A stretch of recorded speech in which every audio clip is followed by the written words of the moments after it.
Jane Fonda has always been, well, Jane. Talented, passionate, opinionated, a successful actress and businesswoman for 50 years. On a Friday in Washington, she joins a jumble of people at a Lutheran church to marshal a march against climate change. 5 minutes! This is your 5-minute warning to start making your way to that door! Jane Fonda's an activist again. Y'all ready for today? Yeah. Fonda has agreed we follow her on this so-called Fire Drill Friday. This city is consumed by the prospect of impeachment. Why are you here now? Because this is when I could come. I got the idea the beginning of September.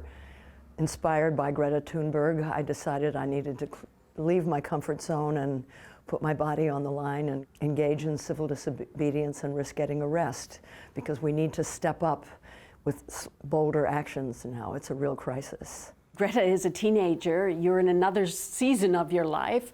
What have you learned through your experience that helps in this type of cause? I'll tell you what I've learned.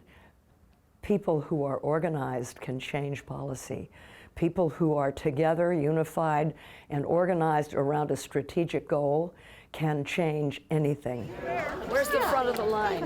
The group's not large at first. Concerned citizens, veteran rabble-rousers, peppered with a few notable faces, actresses Kira Sedgwick and Taylor Schilling.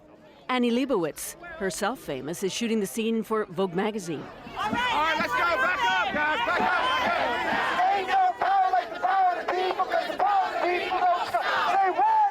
Ain't no power like the power of the people, because the power of the people don't stop! Mama, can't you see? Biodiversity on land and sea is under severe attack. Fonda's been out here every Friday since September. A classic-style protest, march somewhere, target something important to the cause. She's been arrested 4 times here for civil disobedience, and once carted off to jail overnight, part of the plot.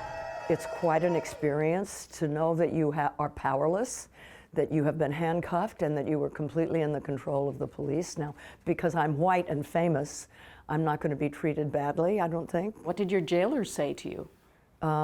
They couldn't believe that I was there voluntarily.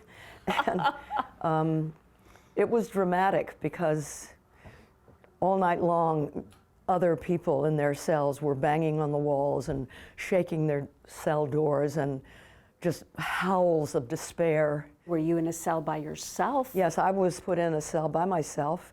A guard was put outside my door. That freaked me out more than anything. Who were they guarding me from? The only people that could get in were guards. You know, I mean, you sleep on a metal slab, it's not pleasant. I mean, there are cynics, you've met them all your career and your life, saying, oh, this is a celebrity stunt with a famous actress, you know, but really, is this the type of pressure that will change anything? Yeah, well, I'm not alone. This is part of a movement. So what do you bring, Jane Fonda? I bring celebrity, and that's very important. You wouldn't be here interviewing me if I wasn't a celebrity. What does that do? Is it going to change policy? No, but it's going to wake people up. It inspires them, and it gives them a role model for what they can be doing. Today's target is BlackRock, a big global investment company. A splinter group gets ahead to occupy the front of the D.C. offices. They've invested more than $90 billion in fossil fuels. And what do you want them to do? Divest from the fossil fuel industry. If we have just 10 years to stop the climate crisis, and if we don't, we're all going down with them. We need a planet more than BlackRock needs their profits. Are you going to try to go in? We're not sure yet. Police know they're coming. A downtown street is shut down. Watch out for the sidewalk right now. The crowd's growing larger now. Fonda is pushed to the middle, and she takes up her post, At Standing Rock in Mauna Kea, but leaves room in front for the young activists. She takes her role seriously and with huge energy. the young people who, all around the world by the tens of millions, have bravely struck from school on Fridays, and they've inspired us all folks to stand up with them. And I'm so grateful. Don't stop, and we won't stop either. Thank you. continue to place our health and safety in the hands of utility executives. Fonda is no stranger to activism, woven through her career with protests from Indigenous and women's rights. Silence is no longer an option. To the Iraq War and the Alberta oil sands. The eyes of the world are on this area. Provoking controversy still today.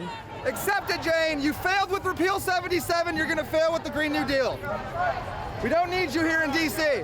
You know, look at this. This is Jane Fonda's mugshot from 1970.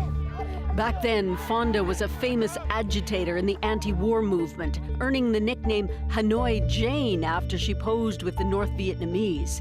She later apologized.